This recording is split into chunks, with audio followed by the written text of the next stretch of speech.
تو کہ تم بھی ان میں سے ہو؟ جنت نے سوال اٹھایا۔ وہ جلد سی گئی، تب سی گئی، لیکن آگے سے کچھ نہ بولی۔ کون ہو؟ یہاں کیا کر رہی ہو؟ وہی تفتیشی انداز۔ تم کون ہو اور مجھ سے کیوں پوچھ رہی ہو؟ جنت نے اب کے بار ٹھیک ٹھاک اس کی کلاس لینے کی ٹھانی۔ آئمہ ظہیر ہوں میں، فارس وجدان میرے ڈیڈ کا بزنس پارٹنر ہے، شرازی خاندان کے ساتھ ہمارے فیملی ٹرمز ہیں۔ گردن اکڑا کر اس نے تعارف کروایا۔ اور تم؟ رک کر ایک بار پھر سرتا پیر جنت کا جائزہ لیا گیا۔ تم کون ہو؟ جنت نے چند لمحوں تک اسے بےتاثر نگاہوں سے دیکھا، پھر اندر داخل ہو گئی۔ آئمہ ظہیر چونکی، پھر ٹھٹکی۔ اس طرح وہ پہلی بار نظر انداز ہوئی تھی۔ صدمہ گہرا تھا، نکلنے میں چند لمحے لگے، پھر وہ سرپٹ اس کے پیچھے بھاگی، سفید روش پر اس کا راستہ روک کر کھڑی ہو گئی۔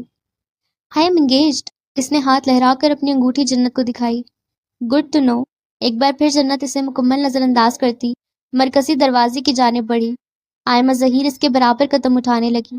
کچھ دیر پہلے تک جو خفگی کے تاثرات تھے وہ اب ختم ہو چکے تھے۔ اسے کیا چل رہا ہے؟ گھر تک آ گئی ہو؟ کہاں تک بات بنی؟ لہجے میں اشتیاق تھا، تجسس تھا، ایکسائٹمنٹ تھی۔ جنت اسے دیکھ کر رہ گئی۔ ویسے میں تم پر واضح کر دینا چاہتی ہوں کہ کوششیں ان پر نہیں چلتی۔ وہ اس کے برابر قدم اٹھانے لگی۔ کسی اور سیارے کی فضائی مخلوق ہے، لڑکیوں سے یہ 10، 20، 30 قدموں کی دوری پر رہتے ہیں، کھڑے کھڑے منہ پر بے عزتی کر دیتے ہیں، انتہا کے مغرور۔ لیکن میرے ساتھ وہ اچھے ہیں کیونکہ میں ان کی بہن ہوں، مطلب اصلی والی نہیں، لیکن وہ عزیر بھائی کے دوست ہیں، اس لیے وہ میرے بھی بھائیوں جیسے ہی ہے۔ اور سچ پوچھو تو مجھے بھی بڑا ارمان ہے ان کی شادی کا۔ وہ جنت کے ساتھ اندر آ گئی تھی۔ میں نے تو سوچ رکھا ہے کہ ان کی شادی پر خوب ہلا گلا کروں گی۔ آخر اتنا انتظار کروا رہے ہیں وہ، آنٹی تو بس ان کے نانا سے عاجز آ چکی ہیں۔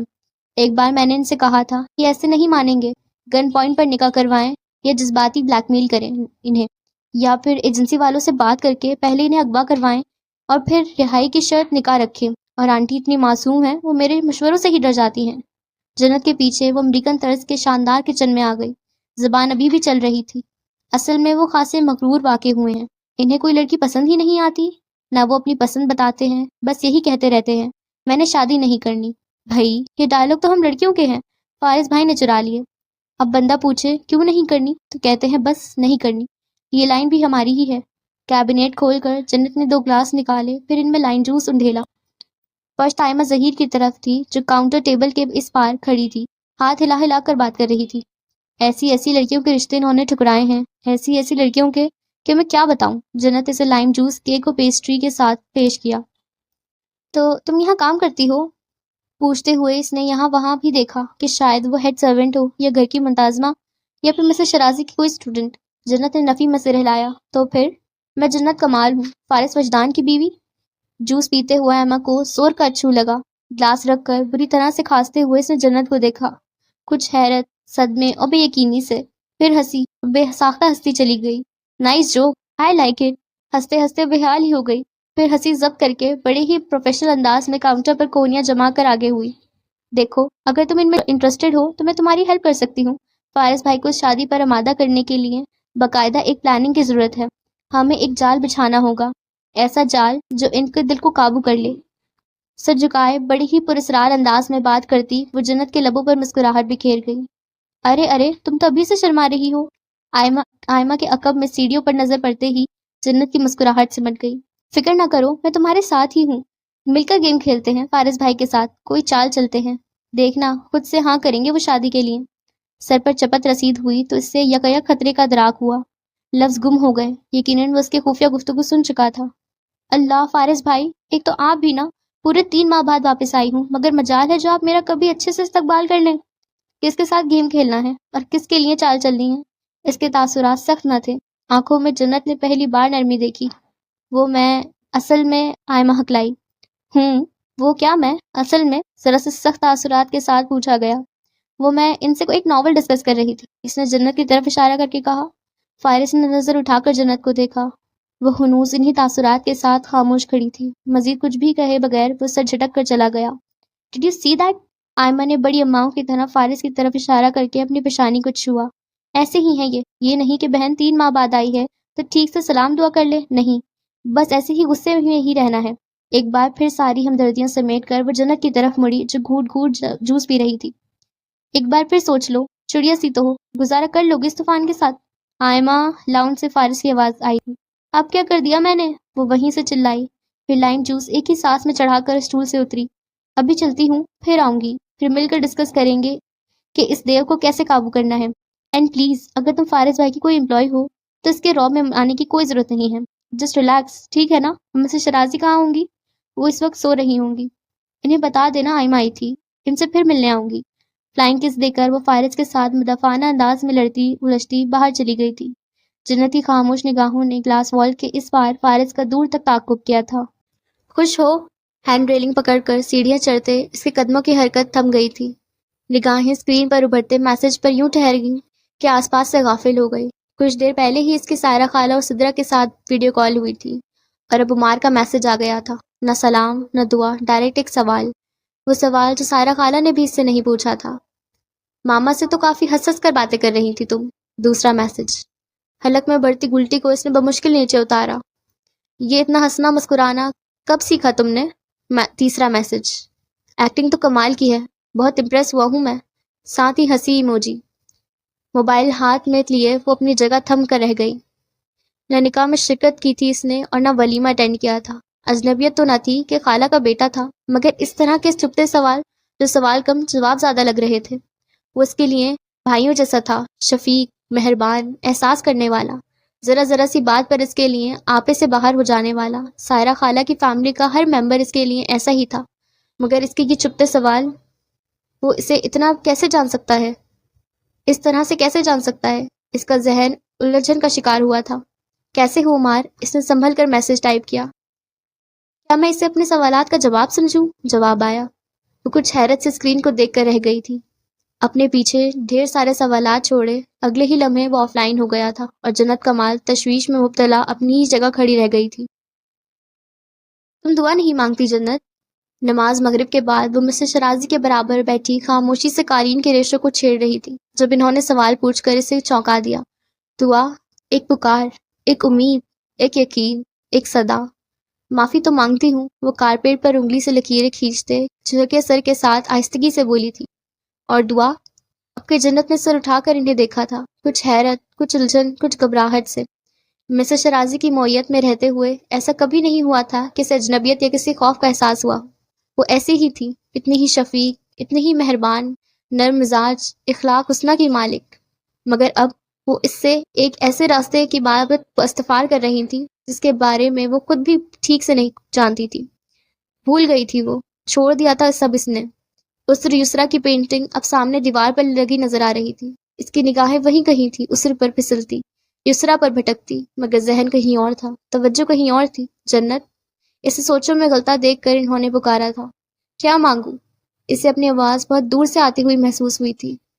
کتنی ہی دیر تک مسز شرازی اس کی خالی آنکھوں میں دیکھتی رہی. کوئی امید، کوئی یقین، یا پھر زندگی کا ہی کوئی رنگ کچھ تو نظر آئے، مگر وہاں کیا تھا؟ ایک مہیب تاریکی، ایک مہیب سناٹا. جو تمہارا دل چاہے، انہوں نے نرمی سے کہا. جو میرا دل چاہے. کوئی شے پھانس کی طرح اس کے حلق میں اٹکی تھی. نگاہیں اسر پر جا کر ٹھہر گئی تھی. اگر جو اللہ نہ چاہے، اس کے لب کب کپائے تھے. ایسا نہیں ہوتا کہ وہ نہ دے. کچھ دعائیں قبول نہیں ہوتی آنٹی. شکایت بے ساختہ ہی لبوں پر آئی تھی. کچھ چیزیں نہیں ملتی، کچھ لوگ نہیں ملتے، کچھ خواب ادھورے ہی رہ جاتے ہیں، کچھ نقصان پورے نہیں ہوتے. دیوار گئے کھڑکیوں کے اس پار شام کا منظر اس کی تاریکیوں سے الجھ رہا تھا.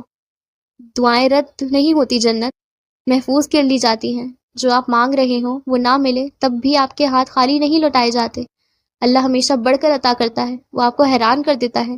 آنکھوں میں بڑھتی نبی کو دباتے ہوئے جنت نے سر جھکا لیا. کیا مانگے؟ ذہن شاید اب بھی یہی اٹک جاتا تھا. جس کی طلب تھی یہ چاہ رکھتی تھی وہ اسے مل نہیں سکتا تھا. جو محرومیاں اس کا مقدر ٹھہری تھی وہ عطا میں نہیں بدل سکتی تھی.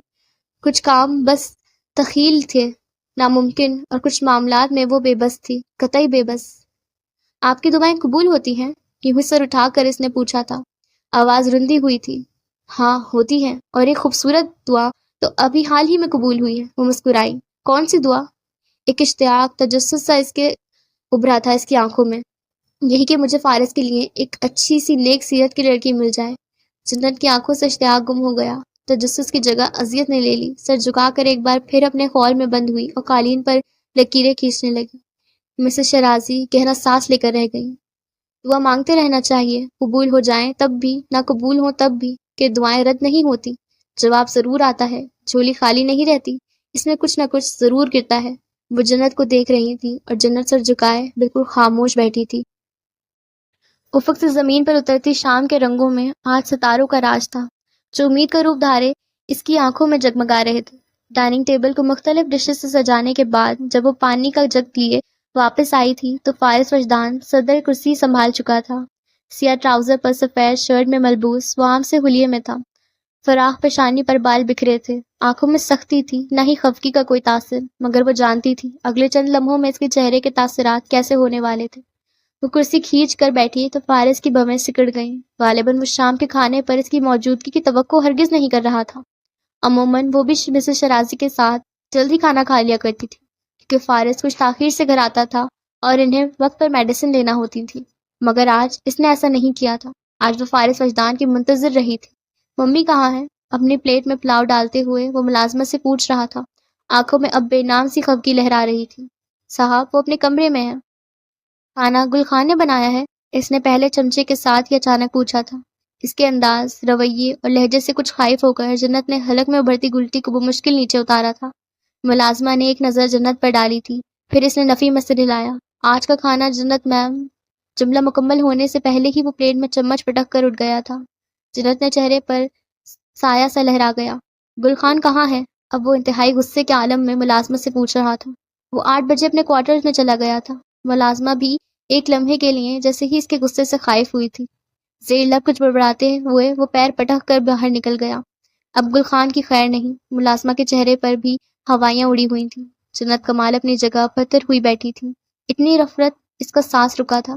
نگاہیں میز پر سجی مختلف قسم کے ڈشز پر ٹھہر گئی تھی۔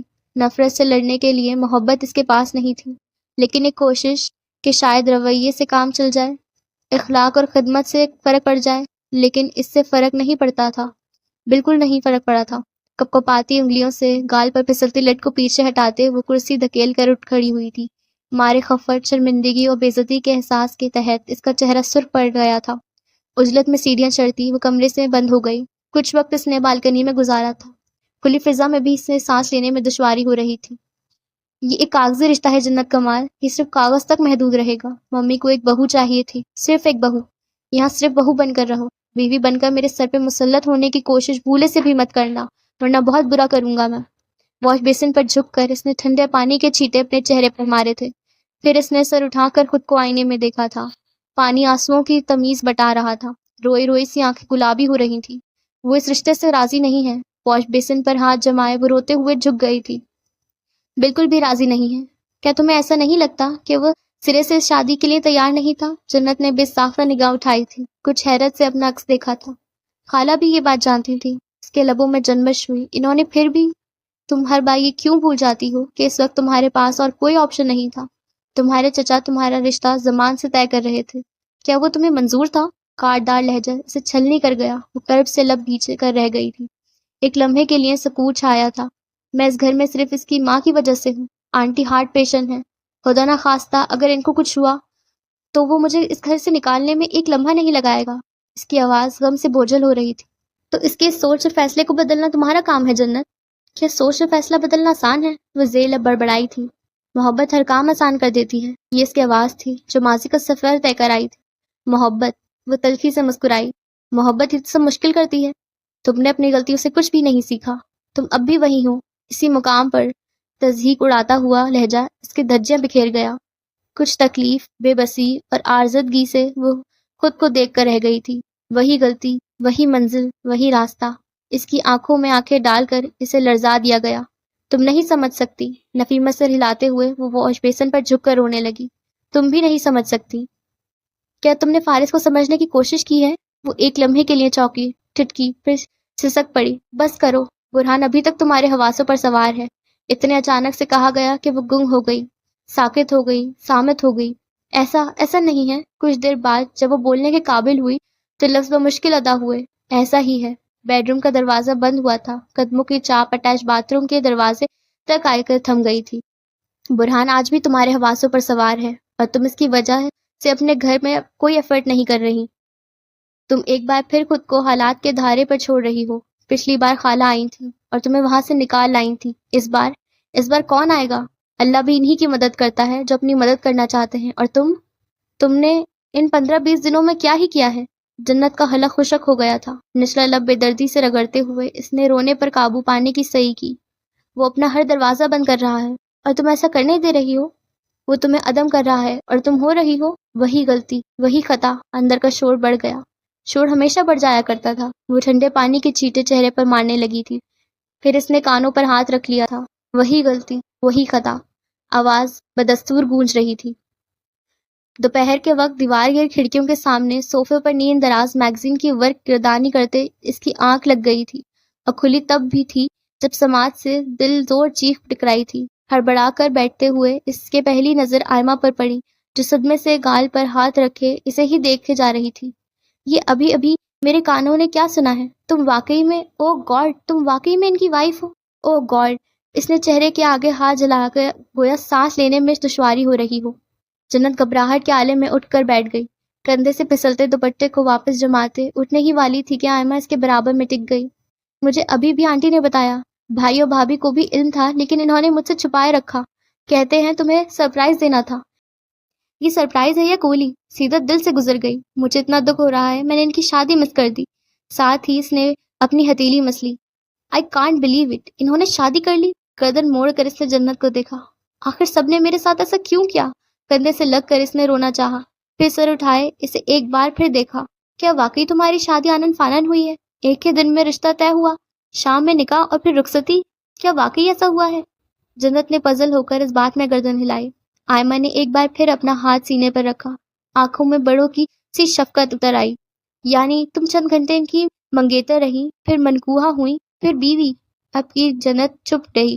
سچ کہتے ہیں اللہ کے فیصلوں کے آگے انسانوں کی نہیں چلتی۔ فارس بھائی جیسے بندے کی شادی ایسے ہی ہو سکتی تھی، آنن فانن۔ نکاح کی تصویر تو ہوگی، ذرا وہی دکھا دو مجھے۔ سائڈ ٹیبل سے موبائل اٹھا کر اس نے تصویر دکھائی۔ اللہ، ماشاء اللہ، کتنی پیاری لگ رہی ہو۔ واقعی فارس بھائی کے ساتھ تم ہی جچ سکتی ہو۔ اور یہ فارس بھائی؟ اب کے فارس کی تصویر کو زوم ان کر کے دیکھا گیا۔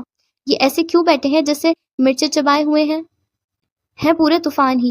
ذرا سا مسکرا دیتے تو کون سا جان نکل جانی تھی۔ تصویریں بدل بدل کر وہ تبصرہ کر رہی تھی اور جنت اسے خاموش نگاہوں سے تکتی بالکل چپ بیٹھی تھی۔ جوڑی تو ویسے کمال کی ہے۔ اشتیاق کے عالم میں ایک ایک تصویر کو دیکھتے وہ سرا رہی تھی۔ میں بھائی اور بھابھی سے سخت خفا ہوں، آنٹی سے بھی میری بول چال بند ہے، اور فارس بھائی آج سے میرے بھائی نہیں ہیں۔ ایسے کیسے کر سکتے ہیں وہ یہ سب میرے ساتھ؟ اس کا صدمہ، دکھ جا ہی نہیں رہا تھا۔ مجھے پتا ہوتا وہ میرے دبئی جانے کے بعد شادی کریں گے تو میں کبھی نہ جاتی۔ تم کب آئیں؟ بالوں کو سمیٹ کر جوڑا بناتے ہوئے جنت نے پوچھا۔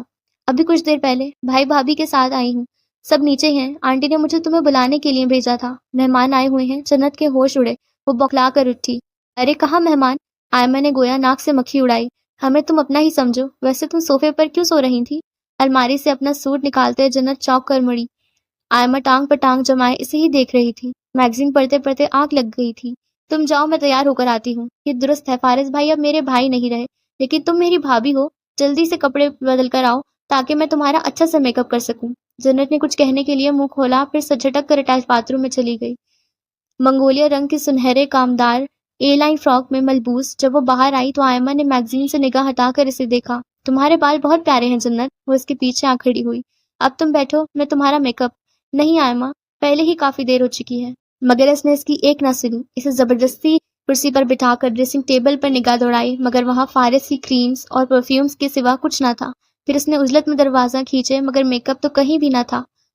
ابھی میں نے اپنا سامان سیٹ نہیں کیا ہے۔ اپنی شرمندگی پر قابو پاتی وہ تیزی سے اٹھی اور وارڈروب کے نچلی خانے سے میک اپ باکس نکال لائی۔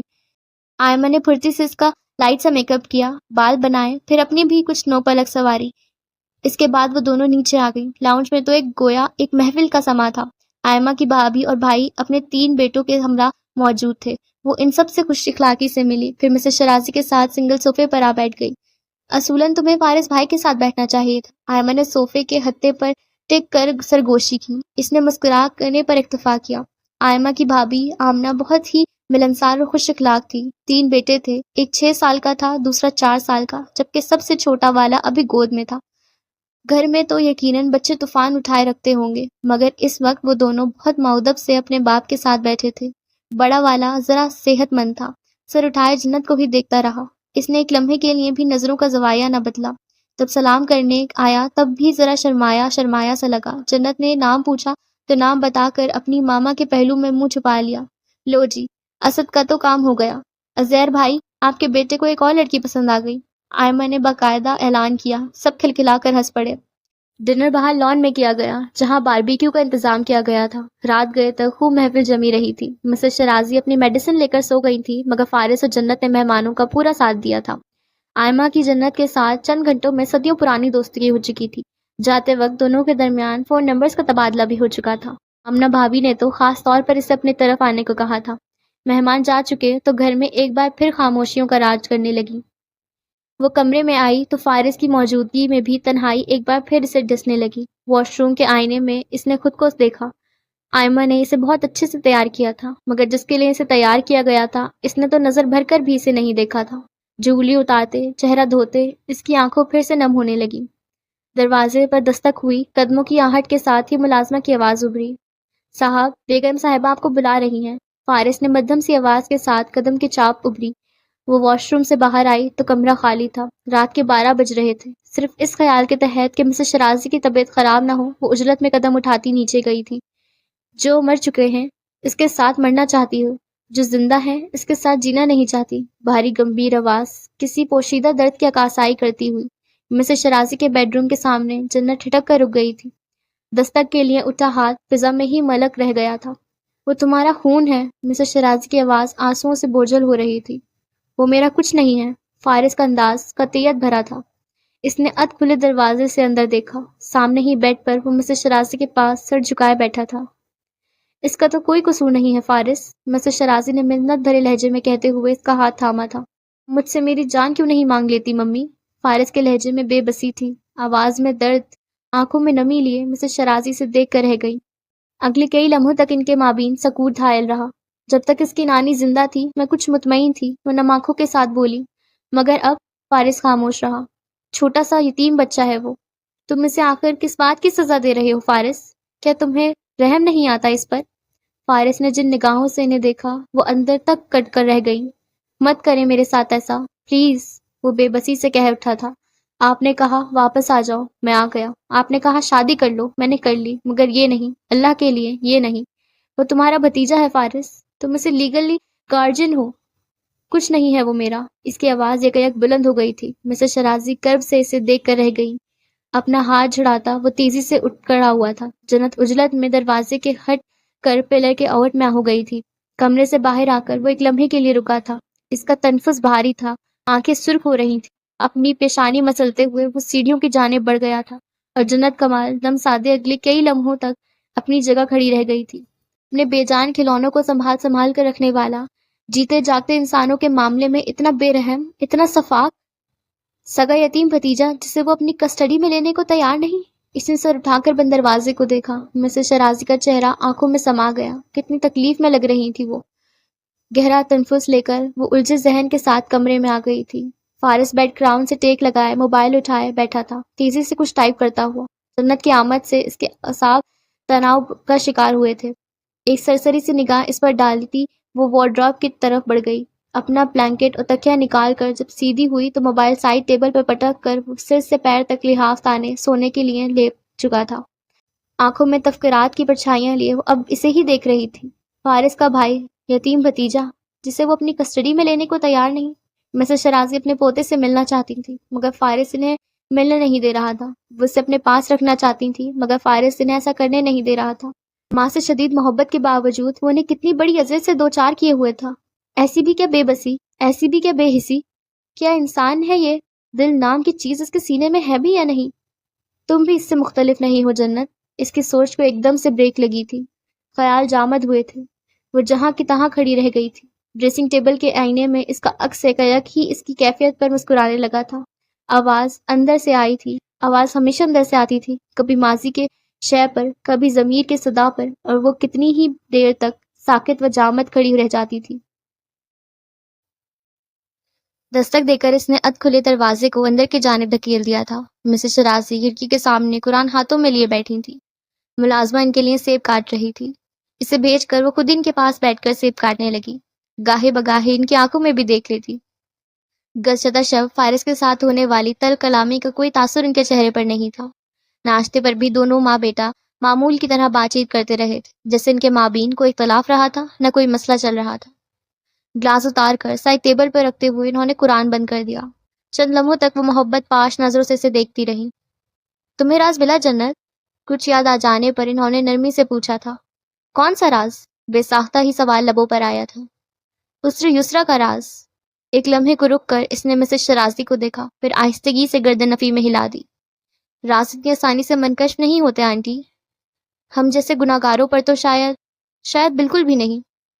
اگر راز منکشف نہ ہوتے تو کوئی گناہگار تائب نہ ہوتا، کافر مسلمان نہ ہوتا، بھٹکے ہوئے راہ نہ پاتے، مومنین کا خطاب نہ پاتے۔ کافی ٹیبل پر پلیٹ رکھ کر وہ سیدھی ہو بیٹھی تھی، گال پر پھسلتی لٹ کو کان کے پیچھے اڑستے ہوئے اس نے مسز شرازی کو دیکھا۔ لبوں پر مدھم سی مسکراہٹ سجائے وہ صحیح دیکھ رہی تھی۔ غور کرنے کے لیے، تدبیر پانے کے لیے، چھپے ہوئے معنی کو واضح کرنے کے لیے وقت چاہیے، ہمت چاہیے، یقین چاہیے، طلب چاہیے۔ اپنے اندر کے سوال کو سمجھو جنت، یو وانٹ ریگریٹ اٹ۔ انہوں نے سیب کی کاش اٹھا لی تھی۔ جنت خاموش رہی، سر جھکا رہا، انگلیاں مسلتے ہوئے اب وہ کچھ مسترب نظر آ رہی تھی۔ تم نے دعائیں کیوں چھوڑ دیں؟ کئی لمحوں کی خاموشی کے بعد انہوں نے بہت نرمی سے پوچھا تھا، اور جنت نے بھی جواب دینے میں کچھ وقت لیا تھا۔ میں جو مانگتی رہی ہوں، اللہ نے وہ مجھے نہیں دیا۔ اس کی آواز غم سے بوجھل تھی۔ کب تک مانگتی رہی ہوں؟ جنت کو ان کا سوال سمجھ میں نہ آیا۔ سر اٹھا کر اس نے سوالیہ نگاہوں سے انہیں دیکھا۔ کب تک؟ سال، 2 سال، 3 سال، 4 سال، 10 سال، 20 سال یا 100 سال؟ وہ دم سادھے انہیں دیکھ کر رہ گئی۔ زکریا علیہ السلام نے تو ہمت نہیں ہاری تھی جنت، بوڑھے ہو گئے تھے، بیوی بانجھ تھی، تب بھی انہوں نے اولاد کی دعا مانگنا ترک نہیں کی تھی۔ جنت سن ہوئی تھی، کون سی بات کہاں آ کر واضح ہوئی تھی، کون سا پیغام کہاں آ کر ملا تھا۔ انبیاء کی ایک خاصیت یہ بھی تھی، وہ دعائیں ترک نہیں کرتے تھے، صبر کرتے تھے اور مانگتے رہتے تھے۔ جنت نے کچھ نہ کہا، وہ کچھ کہنے کے قابل بھی نہ رہی تھی۔ سوال تمہیں اس آیت تک لائے گا جنت، سوال ہی تمہیں اس کے معنی سمجھائے گا۔ کون کہہ سکتا تھا وہ اس کی ساس تھی، ایک معلمہ تھی جس کے اندر کی گتھیاں سلجھانے میں جٹ گئی تھی۔ خواب بھیانک تھا، آوازیں تقلید ہے، امی امی امی۔ وہ چیختے ہوئے ایک جھٹکے سے اٹھ کر بیٹھ گئی تھی، سر سے پیر تک پسینے میں شرابور، لرزتا کانپتا وجود اور بھاری تنفس۔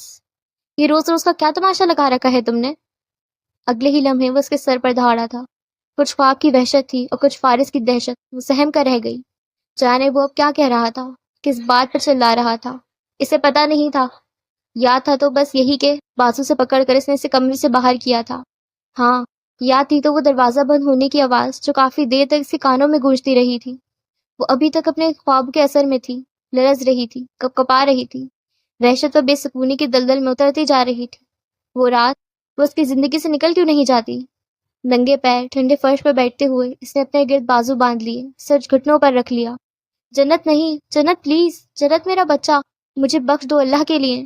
اپنے کانوں پر ہاتھ رکھتے ہوئے وہ پھوٹ پھوٹ کر رو دی۔ اس کی ساری برداشت اسی آواز پر ختم ہو جاتی تھی۔ یہی چیخ، یہی پکار اس کی دھجیاں بکھیر دیتی تھی۔ جی چاہتا تھا وہ خود کو نوچ کھسوٹ ڈالے، زخمیوں لہو لہان کر لے۔ ساری زندگی تم نے امی کو دکھ دیے ہیں، ساری زندگی تم ان کے لیے مصیبت بنی رہی ہو جنت، اور اب یہ آوازوں کا سلسلہ شروع ہو گیا تھا۔ امی امی امی، دروازہ کھولیں۔ وہ آواز باختہ ہو کر دروازہ بجانے لگی۔ فارس، دروازہ کھولو پلیز۔ راہداری کا ملگجا اندھیرا روشنی میں بدل گیا تھا۔ مارچ کی وہ شب اپنی تمام تاریکیوں کے ساتھ اس کے دماغ میں حلول کر گئی تھی۔ پلیز دروازہ کھولو فارس، خدا کے لیے، وہ گڑ گڑائی۔ بی بی جی، ماہین بی بی کی طبیعت خراب ہو گئی ہے۔ گاڑی کا ہارن کہیں دور سے بجا تھا۔ فارس، اس کی ہچکیاں بن گئی۔ وہ دروازے پر زور زور سے ہاتھ مارنے لگی، مگر دروازہ نہیں کھلا تھا، اس رات بھی نہیں کھلا تھا۔ ماہین، برہان واصف کی دوسری بیوی، وہ دروازے سے گھسٹ کر نیچے بیٹھ گئی۔ اس نے اپنے منہ پر ہاتھ رکھ لیا تھا۔ اپنی چیخوں کا گلا وہ بس ایسے ہی گھونٹ سکتی تھی۔ تمام مناظر فلم کی طرح دماغ کی اسکرین پر چلنے لگے۔ وہ ہانپتی کانپتی شدت سے روتی اسٹڈی روم میں بند ہو گئی۔ ٹھنڈے فرش پر ٹانگوں کے سینے سے لگائے وہ ساری رات ایک ہی پوزیشن میں بیٹھی رہی تھی۔ اور بند دروازہ صبح کے 7 بجے کھلا تھا۔ ہمیشہ کی طرح نقصد سے تیار آفس کے ٹیبل کی جانب بڑھا تھا۔ جنت دروازے کی بائیں طرف فرش پر گھٹنے سینے سے لگائے بیٹھی تھی، سر اٹھائے صرف و متروم آنکھوں سے اسے اب دیکھنے لگی تھی۔ یہ کاغذی رشتہ ہے، کاغذ تک محدود رہے گا۔ اطراف سے اکثر بے نیازی برتتے ہوئے اس نے لیپ ٹاپ کیس میں لیپ ٹاپ رکھا، اپنی فائل اٹھائی، کچھ ضروری ڈاکیومنٹس اور پرنٹ آؤٹس کا سرسری جائزہ لیا اور پھر اسے مکمل طور پر نظر انداز کرتا اسٹڈی سے چلا گیا۔ یہ احساس کتنا اذیت ناک ہوتا ہے کہ آپ موجود ہو اور کوئی آپ کو عدم کر دے، آپ ماورائی ہو جائیں، نظر ہی نہ آئیں۔ آنسو بہت پہلے خشک ہو چکے تھے، وہ اب رو نہیں رہی تھی، عادتاً اپنے داہنے ہاتھ کی کلائی بائیں ہاتھ میں مضبوطی سے تھامے پتھر ہوئی بیٹھی تھی۔ ٹوٹا ہوا انسان یا تو سانس کی طرح ساکن ہو جاتا ہے یا سمندر کی لہروں کی طرح سرکش۔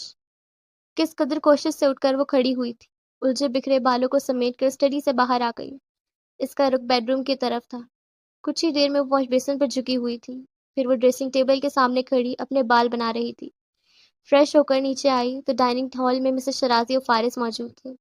اس کی روئی روئی سی آنکھیں سوجی ہوئی اور متروم لگ رہی تھیں، مگر چہرے پر بشاشت تھی، لبوں پر مسکراہٹ۔ ایک ایکٹنگ فارس کر رہا تھا، ایک وہ کر رہی تھی، دونوں کمال کے اداکار تھے۔ وہ تمہیں آدم کر رہا ہے اور تم اسے ایسا کرنے دے رہی ہو؟ اس نے فارس کو دیکھا، اس کا چہرہ ہر طرح کے تاثر سے عاری تھا۔ کوئی انسان اتنا بے حس، اتنا بے رحم کیسے ہو سکتا ہے؟ جب کوئی اپنے لیے بھی خود بے رحم اور شفاق ہو جائے تو اسے دوسروں کی شفاقت پر سوال نہیں اٹھانا چاہیے۔ وہی آواز۔ حلق میں ابھرتے آنسوؤں کے پھندے کو نیچے اتارتے ہوئے وہ پلیٹ پر جھک گئی۔ چھری کانٹے کی مدد سے چیز آملیٹ کھاتے ہوئے اس کی انگلیاں کپ کپا رہی تھیں۔ وہ فارس کو دیکھنا نہیں چاہتی تھی، مگر نگاہیں تھیں کہ بار بار اس کے سکون اور مطمئن چہرے کی طرف اٹھ جاتی تھیں۔ وہ اپنے یتیم بھتیجے کو اپنی سرپرستی میں لینے کو تیار نہ تھا، وہ اسے اپنی زندگی میں کوئی مقام دینے کو آمادہ نہ تھا۔ ایسے انسان سے محبت تو دور کی بات، رحم کی امید بھی نہیں رکھی جا سکتی تھی، اور وہ توقع کر رہی تھی کہ اس کا دل نرم ہو جائے۔ وہ اسے صرف اور صرف برداشت کر رہا تھا، اور جنت اس کی برداشت میں گنجائش دیکھ رہی تھی۔ پچھلی بار خالہ آئی تھی، اس بار کوئی نہیں آئے گا، اس بار تمہاری کوئی مدد نہیں کر سکے گا۔ اس نے چائے کے گھونٹ کے ساتھ کئی آنسو اپنے اندر اتار لیے تھے۔ ناشتے کے بعد وہ مسز شرازی کے ساتھ لان میں آ گئی۔ لان چیئرز پر ان کے سامنے وہ دھوپ میں بیٹھی تو وہ اسے بغور دیکھنے لگی۔ تم ساری رات روتی رہی ہو؟ انہوں نے اتنے اچانک سے پوچھا کہ لمحے بھر کے لیے وہ کمزور پڑ گئی۔ آنکھوں کے کنارے نم ہوئے، ہونٹ کپ کپا کر رہ گئے۔ دل چاہا سب کچھ ان کے کوش گزار کر دے، مگر نہیں، اصل میں سر درد کی وجہ سے ٹھیک سے سو نہیں پائی۔ نیند پوری نہ ہوئی تو میری آنکھیں ایسی ہو جاتی ہیں۔ مسز شرازی نے اس کی وضاحتی جواب کی خاموشی سے سنا، پھر وہ سامنے امتلاس کے ان درختوں کو دیکھنے لگی جو بیرونی دیواروں پر جھکے ہوئے تھے۔ معمول کے برعکس وہ کچھ خاموش سی تھی۔ فارس تمہارے ساتھ کیسا ہے؟ چند روز قبل انہوں نے پوچھا تھا، آج دوبارہ پوچھ رہی تھی۔ چند روز قبل آنکھوں میں جھانک کر پوچھا تھا، آج آنکھیں چرا کر پوچھ رہی تھی۔ بہت اچھا ہے، ہمیشہ کی طرح اس کی مسکراہٹ آنکھوں تک نہیں پہنچی تھی۔ اس نے ابھی تک فارس کے جارحانہ رویے کی بھنک انہیں نہیں پڑنے دی تھی۔ وہ ہارٹ پیشنٹ تھی، بیمار رہتی تھی، اسے احساس تھا۔ یہی وجہ تھی کہ ان کے سامنے فارس بھی کسی حد تک محتاط ہو جاتا تھا، اور کوئی بھی ایسی حرکت نہیں کرتا تھا جس سے یہ ظاہر ہو کہ ان کا تعلق کسی نوعیت کا ہے۔ آپ کی طبیعت ٹھیک ہے؟ جنت کو تشویش ہوئی تھی۔ انہوں نے اس کی طرف دیکھا، پھر ہنس دی۔ جانے انہیں ہنسی کی بات کس بات پر آئی تھی، مگر اس ہنسی میں بھی ایک بے بسی تھی۔ ہاں میں ٹھیک ہوں، پھر جنت کے گال پر ہاتھ رکھ کر محبت سے بولی، تمہاری طرح میں بھی ٹھیک سے سو نہیں پائی۔ جنت نم آنکھوں سے انہیں دیکھ کر رہ گئی۔ دونوں کا اپنا ایک درد تھا، اور دونوں ہی ایک دوسرے سے چھپانا چاہ رہی تھی۔ جنت نے گہنا سانس لے کر ایک کتاب کھول لی تھی۔ خالی اذہانی کیفیت میں وہ اب مطلوبہ صفحہ تلاش کر رہی تھی۔ جو انسان اپنے یتیم بھتیجے کے لیے بے رحم ہو، وہ اس کے لیے رحم دل کیسے ہو سکتا ہے؟ جو نکاح جیسے مضبوط رشتے کا مذاق بنا دے، اس انسان سے وہ کسی اچھائی کی امید رکھ بھی کیسے سکتی ہے؟ اس نے سر اٹھا کر مسز شرازی کو دیکھا، وہ کھوئی کھوئی سی بیٹھی تھی، نگاہیں دور کہیں بھٹک رہی تھی، چہرہ کسی پوشیدہ درد کی عکاسی کر رہا تھا۔ تم ایک بار پھر خود کو حالات کے دھارے پر چھوڑ رہی ہو جنت، تم ایک بار پھر وہی غلطی دہرا رہی ہو۔ کتاب پر اس کی انگلیوں کی گرفت یک مضبوط ہوئی تھی۔ ٹوٹا ہوا انسان یا تو سانس کی طرح ساکن ہوتا ہے یا پھر سمندر کی لہروں کی طرح سرکش، نانا اکثر کہا کرتے تھے، مگر جو ساکن ہوتا ہے اسے سرکش ہونے میں دیر نہیں لگتی۔ یہ بات اب وہ فارس وجدان کو بتانے والی تھی۔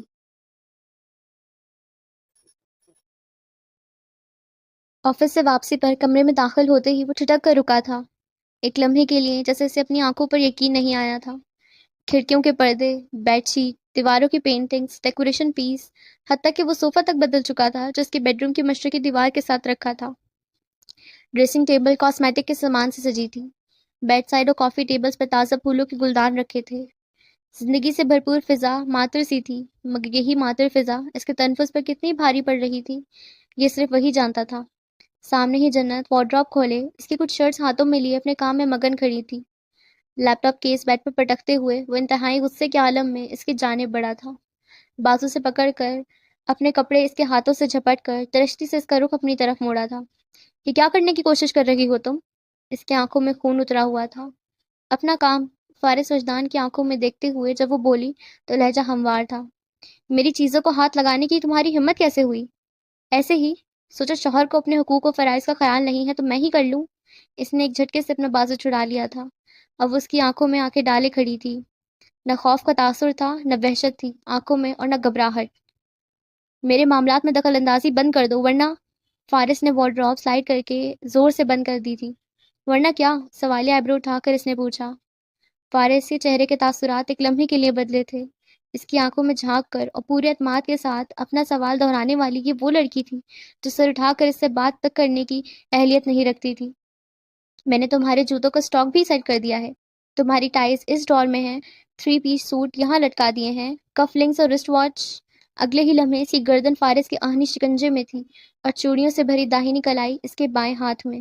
جنت کا دماغ بھگ سے اڑا، وہ اس حملے کے لیے ہرگز تیار نہیں تھی۔ ہاں تو کیا کہہ رہی تھی آپ؟ اس کی سخت پتھریلی آواز اور آنکھوں کا تاثرات جنت کی ریڑھ کی ہڈی میں سنسناہٹ دوڑا گیا۔ چھوڑو مجھے۔ اس کا دم گھٹنے لگا، سانس رکنے لگا۔ ذرا دوبارہ کہیے، میں نے سنا نہیں۔ فارس کی گرفت بڑی تھی، کلائی پر بھی، گردن پر بھی۔ اسے لگا وہ بس مرنے کو ہے۔ ہو کون تم؟ اوقات کیا ہے تمہاری؟ جنت کا چہرہ تکلیف کی شدت سے سرخ ہو گیا، آنکھیں بھر آئیں اور سانس تو جیسے اسے آ ہی نہیں رہا تھا۔ آخری بار۔ اسی خوف سے پہلی آنکھوں کو اپنی آنکھوں کے فوکس میں لیتے ہوئے وہ گھرایا۔ آخری بار تمہاری اس غلطی کو نظر انداز کر رہا ہوں۔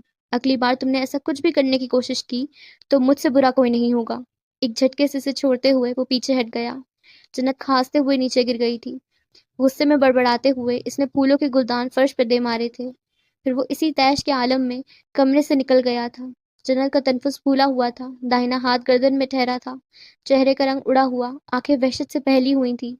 کچھ ہی دیر میں ملازمہ اندر آئی گئی تھی، ذرا گھبرائی ہوئی سی، عجلت میں صفائی کرنے لگی تھی۔ اس نے بھولے سے بھی جنت کی طرف نہیں دیکھا تھا، نہ ہی بات کرنے کی کوشش کی تھی۔ آرڈر سخت تھے، فارس کے ملازم سے فارس کی سنتے تھے۔ انتہائی کوشش سے اٹھ کر وہ سیدھا ٹیرس پر چلی آئی تھی۔ بادلوں بھری شام، کچھ اداس، کچھ ویران سی تھی۔ دور کہیں بجلی چمکی تھی، بادل بھی گرجے تھے۔ ریلنگ پر جھک کر اس نے خود پر قابو پانے کی صحیح کی تھی، آنکھوں میں بھرتی نمی کو پلکیں جھپکا کر روکا تھا۔ وہ آج رونا نہیں چاہتی تھی، تنہائی میں بھی نہیں۔ اگر وہ پہلی چوٹ پر ہی خود کو زمین بوس ہونے سے نہ بچا پاتی تو پھر کبھی نہیں اٹھ پائے گی۔ اگر آج بھی وہ خوف میں آ گئی تو کچھ بھی بدل نہیں پائے گی۔ اسے ہمت نہیں ہارنی تھی، حوصلہ نہیں چھوڑنا تھا۔ ایک بار پھر اپنے جذبات پر قابو پاتے ہوئے اس نے سرخ پڑتی آنکھوں کی بے دردی سے رگڑ ڈالا تھا، سسکیوں کو دبا لیا تھا، اذیت کو چھپا لیا تھا، اور تبھی کسی احساس کے تحت اس نے اپنی چوڑیوں بھری کلائی کو چھوا تھا۔ تیز ہواؤں کے ساتھ بارش کی پہلی بوند اس کے پیشانے پر گری۔ اس نے سر اٹھا کر آسمان کو دیکھا۔ طلوع آفتاب سے پہلے رات کتنی تاریک ہوتی ہے، اور طوفان سے پہلے خاموشی کتنی مہیب لگتی ہے۔ کچھ لوگ اپنی کشتیاں خود جلا دیتے ہیں، کچھ کی جلا دی جاتی ہیں۔ جن کی جلا دی جائیں انہیں کیا کرنا چاہیے؟ انہیں زیادہ ہمت، زیادہ صبر، زیادہ قوت دکھانی چاہیے۔ بارش شروع ہو چکی تھی۔ زیادہ ہمت، زیادہ صبر، زیادہ قوت۔ وہ ٹیرس کی سیڑھیاں اتر کر اپنے کمرے کی طرف جانے لگی۔ اپنی اسٹڈی سے باہر نکلتا فارس بھی اسی طرف آ رہا تھا۔ بیڈ روم کے سامنے ایک لمحے کے لیے رک کر اس نے فارس کو دیکھا، پھر اندر داخل ہوتے ہی دروازہ زور سے بند کر دیا، عین اس کے منہ پر۔ فارس کا دماغ بھگ سے اڑا، وہ اس کی جرأت پر شاکڈ ہو گیا تھا۔ شدت سے دھڑکتے دل اور پھولے تنفس کے ساتھ وہ دبے قدم پیچھے ہٹ گئی تھی، مٹیاں سختی سے پیچھے، اب سر اٹھائے کھڑی تھی۔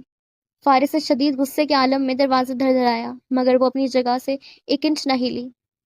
اب وہ اپنے کسی ملازم پر برس رہا تھا۔ جنت تکیہ اور بلینکٹ اٹھائے صوفے کی جانب بڑھ گئی۔ کچھ ہی دیر میں دروازہ کھل گیا تھا۔ یہ کیا بدتمیزی ہے؟ آندھی طوفان کی طرح اس کے سر پر پہنچ کر دہاڑا تھا۔ تم کرو تو حق ہے، میں کروں تو بدتمیزی؟ وہ مڑ کر اسے دیکھنے لگی۔ فارس شعلہ بار نگاہیں اسی پر جمائے کھڑا رہا تھا۔ بادل کچھ شدت سے گرجے تھے، بجلی بھی چمکی تھی، دیوار گیر کھڑکیوں پر بارش کے قطرے اب کچھ زیادہ ہی روانی سے گرنے لگے تھے۔ خیر لکی ہو تم، چابی ہے تمہارے پاس۔ جن کے پاس نہیں ہوتی، انہیں پھر کسی دھتکارے ہوئے انسان کی طرح کسی تاریک کمرے کے ٹھنڈے فرش پر رات گزارنی پڑتی ہے۔ سر اٹھائے، اس کی آنکھوں میں دیکھتے ہوئے وہ جس انداز و لہجے میں اس سے بات کر رہی تھی وہ کچھ بھی تھا مگر نرم نہیں تھا۔ لفظ جیسے مشتعل تھے، آگ پکڑے ہوئے، ضبط کے مراحل سے گزر کر تحمل سے ادا کیے ہوئے۔ میں تمہیں وارن کر رہا ہوں، وارن میں تمہیں کر رہی ہوں۔ انگلی اٹھا کر اس نے فارس کی بات درستی سے کاٹ دی تھی۔ مٹیاں سختی سے بھیچے، لب باہم پیوست کیے فارس برداشت کے انتہا پر کھڑا تھا۔ آخری بار میں تمہاری اس غلطی کو نظر انداز کر رہی ہوں۔ اگلی بار تم نے ایسا کوئی بھی سین کریٹ کیا یا مجھے اپنے معاملات سے دور رکھنے کی کوشش کی تو میں خاموش نہیں رہوں گی۔ میں آنٹی کو سچ مچ اس نکاح کی حیثیت سے آگاہ کر دوں گی جو تمہارے نزدیک فقط ایک کانٹریکٹ ہے۔ اس نے سخت لہجے اور صاف لفظوں میں اس پر اپنے ارادے واضح کر دیے تھے۔ میں انہیں بتاؤں گی تم ان کی موت کا انتظار کر رہے ہو تاکہ مجھ سے جان چھڑا سکو۔ جسٹ شٹ آپ، وہ حلق کے بل دہاڑا۔ کیوں؟ کیا تم ایسا نہیں چاہتے؟ میں اس گھر میں آنٹی کی وجہ سے ہوں۔ کیا تم نے مجھ سے یہ نہیں کہا یہ نکاح صرف کاغذ تک محدود رہے گا؟ ہاں؟ دوسری طرف خاموشی تھی۔ یہ آخری وارننگ ہے، میں بتا رہی ہوں، میں خاموش نہیں رہوں گی۔ صوفے پر دراز ہوتے اس نے بلینکٹ اپنے وجود پر پھیلا لیا۔ دوبارہ اس نے فارس وجدان کو دیکھنے کی کوشش نہیں کی تھی۔ جنت کمال اپنے ارادوں میں کتنی سنجیدہ ہے، اس کا اندازہ فارس وجدان کو اگلے ہی دن ہو گیا تھا جب مسز شرازی نے سے جنت کو شاپنگ پر لے جانے کا کہا تھا۔ کتنی ہی دیر تک تو وہ صدمے کی کیفیت میں کھڑا رہا تھا۔ میٹنگ، کاروبار اور کمپنی سے متعلق جیسے بہانے اس کے کسی کام نہیں آ سکتے تھے کہ آج چھٹی کا دن تھا، اور چھٹی کا دن وہ زیادہ تر مسز شرازی کے ہمراہ گھر پر گزارتا تھا۔ اس نے خوخار نگاہوں سے جنت کو دیکھا جو رائل بلو ڈریس میں اس کے ساتھ شاپنگ پر جانے کے لیے تیار کھڑی تھی۔ مسکراہٹ تو مسز شرازی کے سامنے وہ ہمیشہ لبوں پر سجائے رکھتی تھی، مگر آج فارس وجدان کو اس کے لبوں کا مستبسم اپنا مذاق اڑاتا ہوا محسوس ہوا تھا۔ آنکھوں میں تصدیق نظر آئی، انداز طنزیہ لگا، مگر وہ ضبط کر گیا۔ اسے اب ضبط ہی کرنا تھا، مزید کوئی بدمزگی وہ نہیں چاہتا تھا، نہ ہی وہ چاہتا تھا کہ وہ مزید باغیانہ انداز اپنا لے۔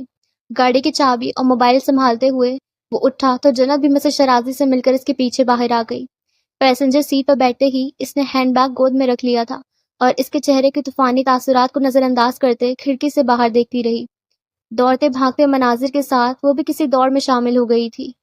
لب بھیچے، دانت پیستے اور اسٹیئرنگ وہیل پر خطرناک حد تک گرفت مضبوط کیے وہ خود پر قابو پانے کی کوشش کر رہا تھا، اور نہ اس کا جی چاہ رہا تھا وہ رفتار بڑھائے اور گاڑی کسی ٹرک میں دے مارے، خود بھی مر جائے اور اس جنت کو بھی مار ڈالے۔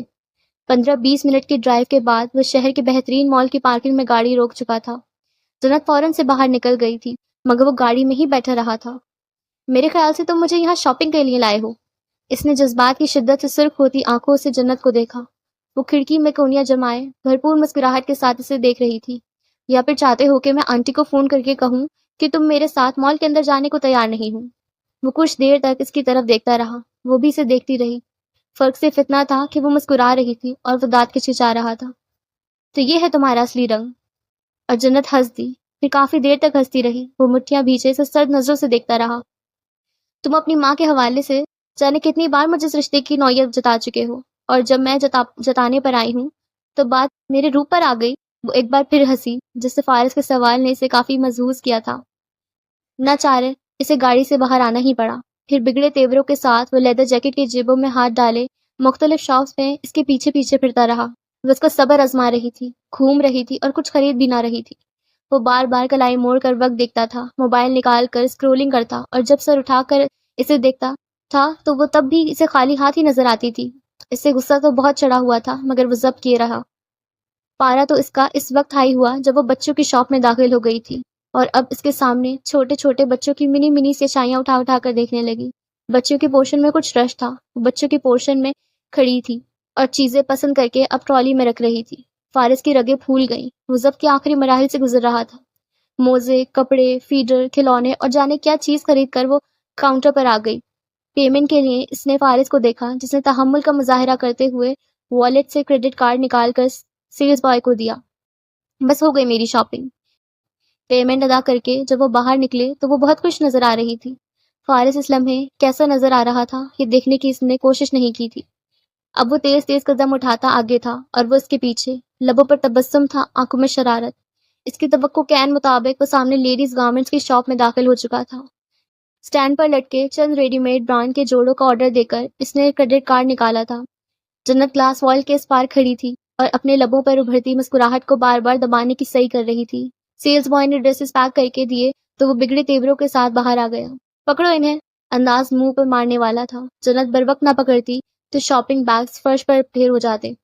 اس کی کیا ضرورت تھی فارس؟ اس نے بڑے لاڈ سے پوچھا۔ ضرورت تو تھی، فارس نے دانت کچکچائے۔ ظاہر ہے گھر پہنچتے ہی ممی نے اس سے شاپنگ سے متعلق پوچھنا تھا اور جنت نے بچوں کے کپڑے دکھانے تھے، اور شاید تب ہی جولری شاپ سے نکلتی جینس اور ٹاپ میں ملبوس ایک اسٹائلش سی لڑکی ٹھٹک کر رک گئی تھی۔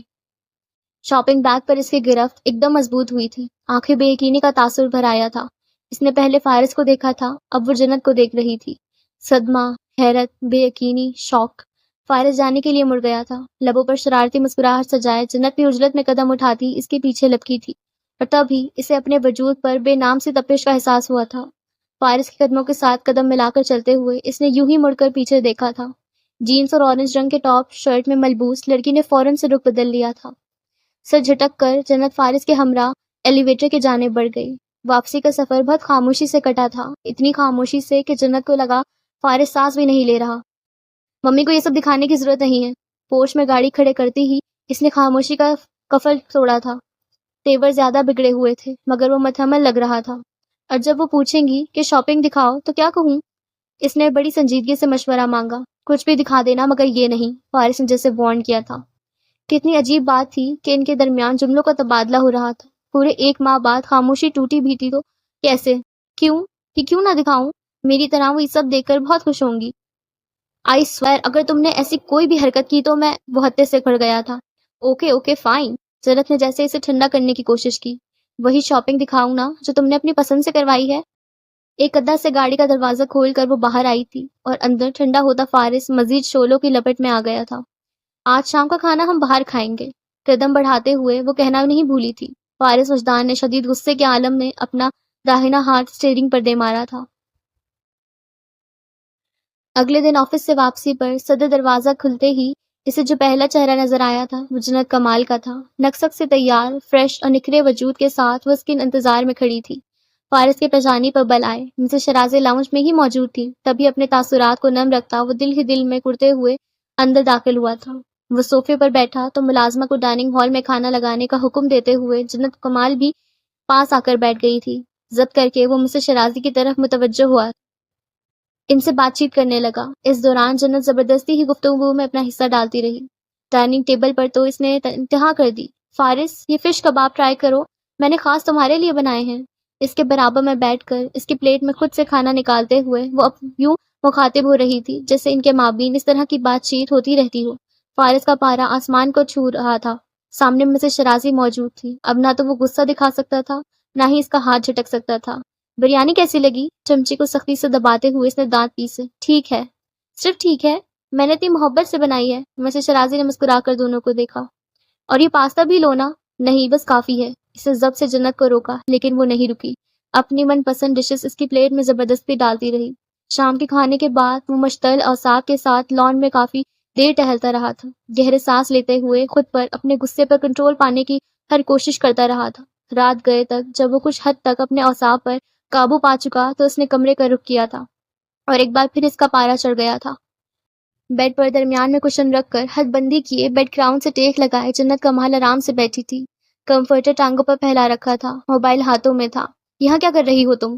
وہ دبی آواز میں گھرا اٹھا۔ جنت نے سر اٹھا کر اسے دیکھا، وہ مشتعل نظر آ رہا تھا، حالانکہ لان میں ٹہلتے وقت اس کے تاثرات اتنے خوفناک تو ہرگز نہ تھے۔ مجھے صوفے پر ٹھیک سے نیند نہیں آتی۔ یہ میرا مسئلہ نہیں، درشٹی سے بازو سے پکڑ کر فارس نے اسے بیڈ سے اٹھا دیا تھا، پھر انگلی دکھا کر اسے وارن کرتے ہوئے پہلے صوفے کی طرف اشارہ کیا، پھر دروازے کا راستہ دکھا دیا کہ سونا ہے تو وہاں سو جاؤ ورنہ اس کمرے سے دفع ہو جاؤ۔ جنت لب بھیجے اپنی جگہ کھڑی رہی۔ وہ بیڈ سے کشن ہٹا کر یہاں سے وہاں پھینکنے لگا۔ وہ کچھ دیر تک اندھیرے میں کھڑی سے دیکھتی رہی، پھر اس نے آنکھوں میں بھرتی نمی کو دباتے ہوئے یوں کندھے اچکائے جسے کہہ رہی ہو کوئی بات نہیں، پھر کشن وغیرہ اٹھائے اپنے صوفے پر جا سوئی۔ مجھے تمہارا فون نمبر چاہیے۔ صبح سویرے وہ ایک اور مطالبے کے ساتھ حاضر تھی۔ کفلنس لگاتے ہوئے فارس وجدان نے لب بھیج کر اسے دیکھا۔ سفید پرنٹڈ قمیض پر زرد رنگ کے ٹراؤزر میں ملبوس وہ نکھری سی بہت فریش لگ رہی تھی۔ بالوں کا اوپر سے پف بنا کر کھلے چھوڑ رکھا تھا، چہرہ میک اپ سے عاری تھا، ہونٹوں پر لپ گلاسز کی گلابی چمک۔ نظر ہٹا کر اس نے رخ بدلا اور ٹائی کے ناٹ باندھنے لگا۔ وہ گھوم کر سامنے آ گئی۔ کچھ کہا ہے میں نے؟ وہ سنی انسنی کی رسٹ واچ کلائی پر چڑھانے لگا۔ اب کیا میں آنٹی سے تمہارا فون نمبر مانگتی اچھی لگوں گی؟ کیا سوچیں گی وہ تمہارے بارے میں؟ فارس کی آنکھوں کی سرخی گہری ہوئی۔ موبائل اس کے ہاتھوں سے کچھ سختی سے جھپٹ کر تیزی سے نمبر ٹائپ کر کے اس نے موبائل بیڈ پر رکھ دیا۔ شکریہ، ویسے میں پہلی بیوی ہوں جسے اپنے شوہر کا نمبر شادی کے پورے 1 ماہ بعد ملا ہے، اس نے ہنستے ہوئے یوں کہا جیسے بڑا اعزاز کی بات ہو۔ ٹائی کی نوٹ لگاتا وہ بگڑے تیوروں کے ساتھ کمرے سے نکل گیا۔ زیر لب مسکراتے ہوئے وہ بھی نیچے آ گئی تھی۔ ناشتے کی میز پر وہ مسلسل بوتی رہی۔ مسز شرازی کے سامنے سے بھی مجبوراً جواب دینا پڑ رہا تھا۔ تاثرات کچھ بہتر تھے مگر اس کی آنکھوں میں غصہ تھا، نفرت تھی، حقارت تھی۔ وہ آفس کے لیے اٹھا تو جنت بھی اس کے پیچھے باہر آ گئی۔ اب کی بار وہ سیڑھیوں پر نہیں رکی تھی بلکہ اس کی گاڑی کے پاس جا کر کھڑی ہو گئی تھی۔ وہ بیٹھ رہا تھا تو غصہ ناک پر ہی دھرا تھا، مگر جانے کیوں وہ اپنے ان تاثرات کے ساتھ بھی اسے ہرگز برا نہ لگا۔ اپنا بہت خیال رکھنا، اس نے کہا۔ سنی انسنی کیے وہ گاڑی ریورس کرنے لگا۔ جنت تب تک وہاں کھڑی رہی جب تک وہ گاڑی نکال کر وہاں سے چلا نہیں گیا۔ اسی دن پہلی بار اس نے فارس کو واٹس ایپ پر میسج کیا۔ کیسے ہو؟ کیا کر رہے ہو؟ کیا خیال ہے آج شام کا ڈنر کہیں باہر کریں؟ تمہاری پسندیدہ ڈش کون سی ہے؟ تم کافی زیادہ پسند کرتے ہو یا چائے؟ پسندیدہ کلر کون سا ہے تمہارا؟ تم اپنی بیوی میں کس طرح کی خوبیاں دیکھنا چاہتے ہو؟ شام تک وہ فارس وجدان کے واٹس ایپ پہ بلاک ہو چکی تھی۔ وہ گھر آیا تو ایک بار پھر وہ اس کے اپنے انتظار میں صدر دروازے پر کھڑی ہوئی ملی تھی۔ اب کیا میں آنٹی کو یہ بتاتی ہوئی اچھی لگوں گی کہ تم نے مجھے واٹس ایپ پر بلاک کیا ہوا ہے؟ مصنوعی خفگی کے ساتھ اس نے تیوری چڑھا کر اس سے پوچھا تھا۔ فارس ایک بازو پر کوٹ ڈالے دوسرے ہاتھ میں ٹشو پیک پکڑے پیشانی پر بر ڈالے کھڑا تھا۔ سفید شرٹ چکن لیے ہوئی تھی، ٹائی کی نوٹ ڈھیلی۔ آج اس کی کچھ فارنرز کے ساتھ میٹنگ تھی، تبھی وہ تاخیر سے گھر آیا تھا۔ کچھ تھکا ہوا بھی لگ رہا تھا۔ جنت کو محسوس ہوا جیسے اسے زکام کی شکایت ہو رہی ہو، تبھی ٹشو کا پیک بھی ہاتھوں میں ہی تھا۔ وہ اسے کوئی بھی جواب دیے بغیر سیڑھیوں کی جانب بڑھ گئی۔ ڈنر وہ باہر سے ہی کر کے آیا تھا۔ وہ کمرے میں آئی تو کپڑے بدل کر وہ بیڈ پر آڑا ترچھا لیٹا ہوا تھا، چیکوں سے کچھ عاجز ہو کر کروٹ پر کروٹ بدل رہا تھا۔ پانی کا گلاس اور ٹیبلٹس ٹیبل پر دھرے تھے۔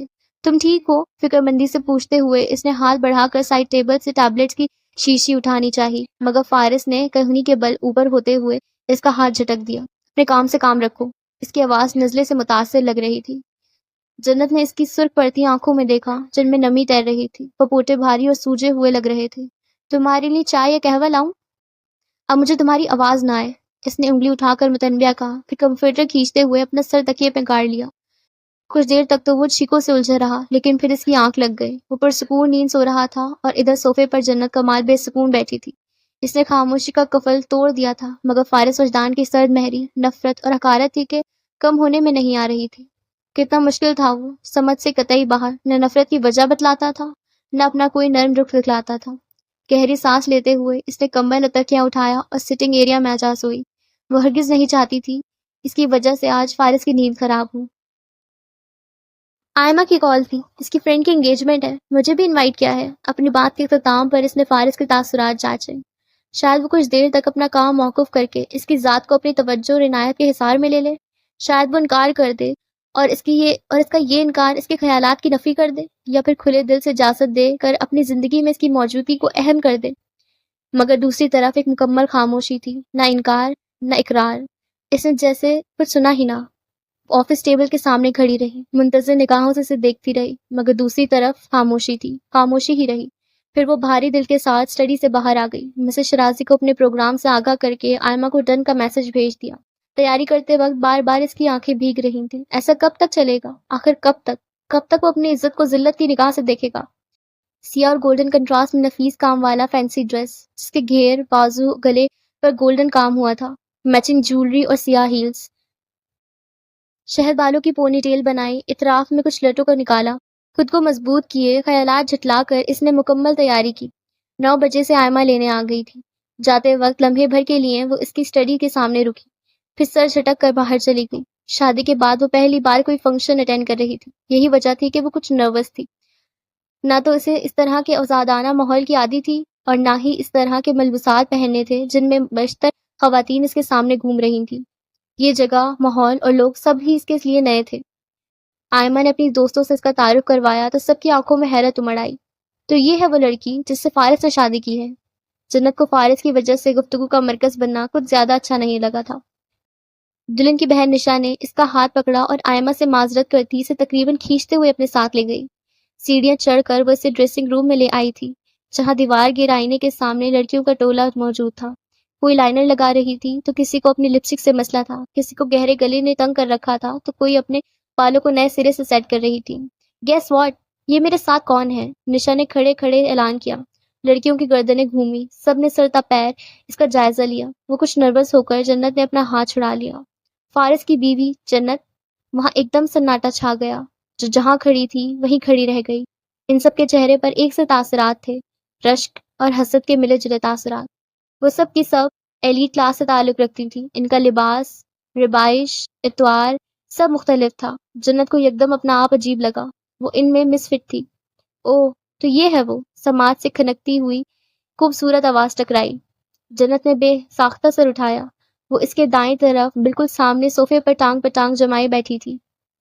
سرخ رنگ کا میکسی نما سلیو لیس لباس، سنہری براؤن بال ہلکا سا کرل لیے اطراف میں بکھرے، دمکتی ہوئی سفید رنگت، نیلی کانچ سی آنکھیں، خوبصورت سراپا۔ وہ اتنی خوبصورت اور سٹائلش تھی کہ ایک لمحے کے لیے جنت بھی اس کے چہرے پر سے نگاہ نہ ہٹا سکی۔ وہ اٹھ کھڑی ہوئی، تمسکرہ اڑاتی نگاہوں سے جنت کا جائزہ لیتی آگے بڑھی۔ تو اس پینڈو سے شادی کی ہے فارس وجدان نے؟ لفظ پینڈو نے ان ماڈرن لڑکیوں کو بڑا محظوظ کیا۔ مسکراہٹ سب کے ہونٹوں پر رینگ گئی، اور لڑکیوں کو تو ایسے ریجیکٹ کرتا تھا جسے کوئی حور بھی لائے گا۔ دبے دبے کہہ کے ہر طرف گونج اٹھے، گویا اس تبصرے کو بھی خوب انجوائے کیا گیا۔ جنت کی آنکھوں میں اضطراب آ ٹھہرا، رنگت سرخ پڑ گئی، وہ نروس تھی، گھبراہٹ کا شکار بھی ہو گئی۔ فارس کے حوالے سے آج پہلی بار اس کا اعتماد لڑکھڑایا ہوا تھا۔ وہ سر اٹھا کر جواب دینے کے بجائے اپنے آپ میں ہی سمٹ گئی تھی۔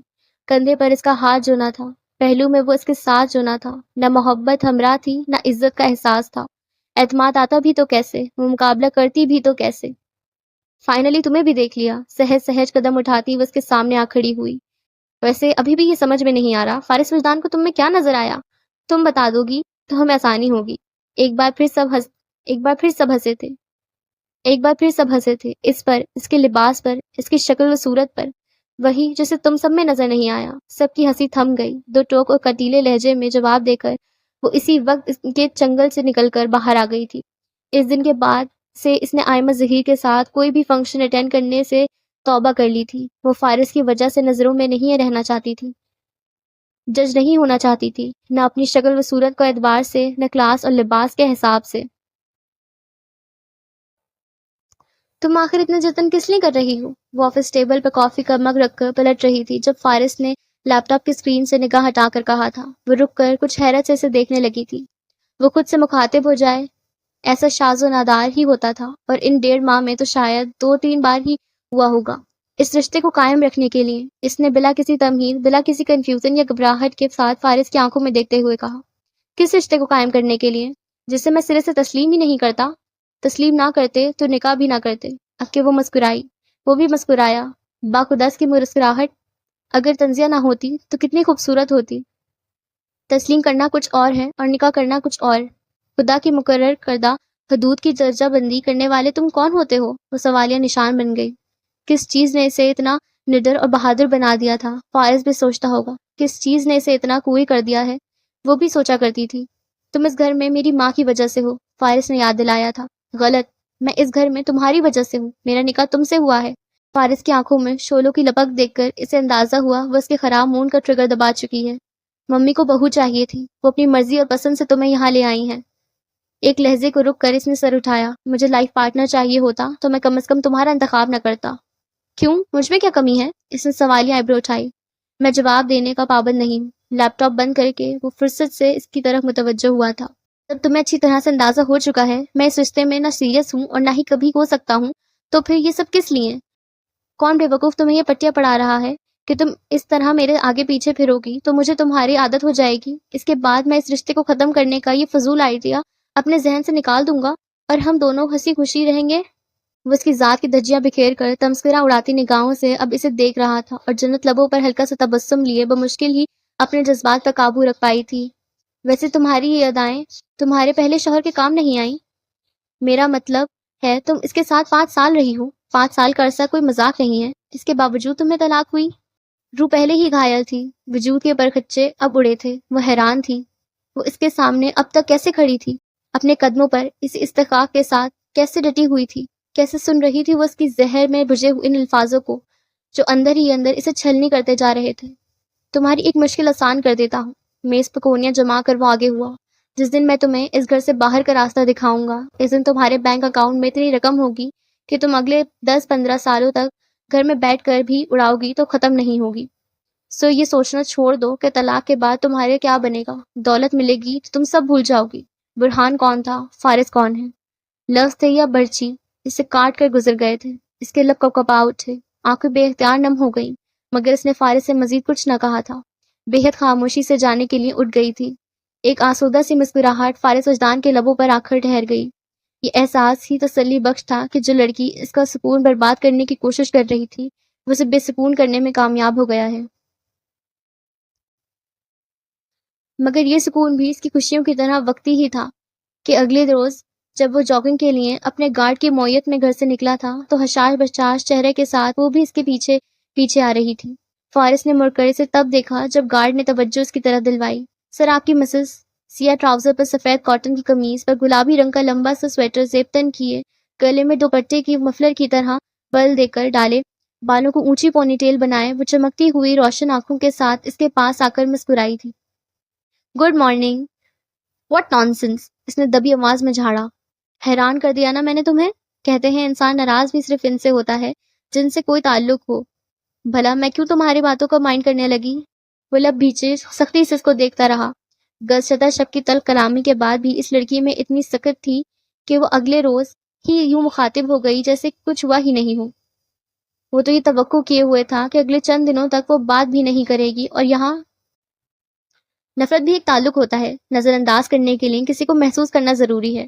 میں حیران ہوں، تم پچھلے 1.5 ماہ سے مجھے نظر انداز کر رہے ہو، یعنی تم پچھلے 1.5 ماہ سے مجھے محسوس کر رہے ہو؟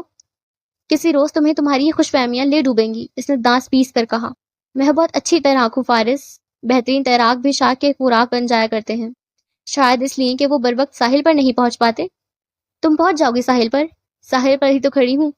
ماتھے پر تیوریاں چڑھائے وہ جاگنگ ٹریک پر تیز تیز قدم اٹھانے لگا۔ کہ تمہیں اس بات کی فکر ہے کہیں مجھے میری خوش فہمیاں نہ لے ڈوبیں؟ وہ بھی اس کے پیچھے آنے لگی۔ تمہاری فکر اور مجھے؟ سوالیہ آئیبرو اٹھا کر اس نے جن نگاہوں سے جنت کو دیکھا وہ کھڑ کر رہ گئی۔ ویسے سیلف ریسپیکٹ کے اپنے ایکس ہسبینڈ کے گھر بیچ کھائی ہے تم نے؟ فارس کی قدم کے ساتھ قدم ملاتی اپنے تنفس قابو کرتی جنت کی قدموں کی حرکت مدھم پڑ گئی۔ نہ چاہتے ہوئے بھی وہ رک گئی تھی۔ وہ بھی رک گیا تھا، محض ایک لمحے کے لیے۔ تمہیں عجیب نہیں لگتا؟ مجھے تو بہت عجیب لگتا ہے، اس طرح اپنی سیلف ریسپیکٹ کی بھیٹ چڑھا کر میری توجہ حاصل کرنے کے لیے میرے آگے پیچھے پھرنا۔ تمسکرہ اڑاتا ہوا نرم لہجہ تھا اس کا، مگر جنت کی گال پر جیسے کسی نے تماچا دے مارا تھا۔ وہ ہل کر رہ گئی تھی۔